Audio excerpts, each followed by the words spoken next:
Welcome to day 15 of our 30 days challenge. Superb. A well begun is half done அப்படின்னு சொல்லுவாங்க இல்லையா, அந்த மாதிரி we are half done now.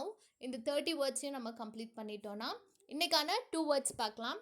ரிசர்ஜென்ட் அப்படின்னா என்னென்னா reviving after inactivity, rising again, அதாவது மறுபடியும் எழுகின்ற, ஒரு புத்துணர்வு பெறுகின்ற அப்படிங்கிறது தான் இதனுடைய அர்த்தம். எக்ஸாம்பிள் பாருங்கள்.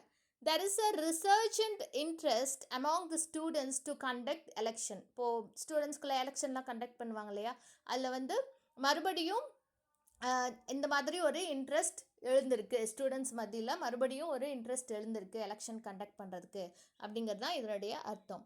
அதுதான் ரிசர்ஜென்ட் அப்படின்னு சொல்லுவோம். நெக்ஸ்ட் பாருங்கள், டெல்யூஜ். டெல்யூஜ் அப்படின்னா என்னென்னா a severe flood or an overwhelming amount of something. ஒரு பெரிய ஒரு ஃப்ளட், ஒரு வெள்ளப்பெருக்கு வந்துருச்சுன்னா அதுதான் நம்ம டெல்யூஜ் அப்படின்னு சொல்லுவோம். எக்ஸாம்பிள் பாருங்கள்.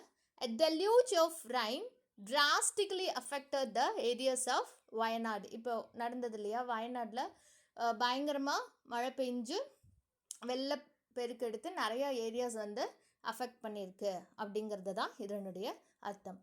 ஸோ ஃபார் நம்ம 30 நியூ வேர்ட்ஸ் கற்றுருக்கோம். Superb guys, and keep going, keep watching the videos and keep supporting me.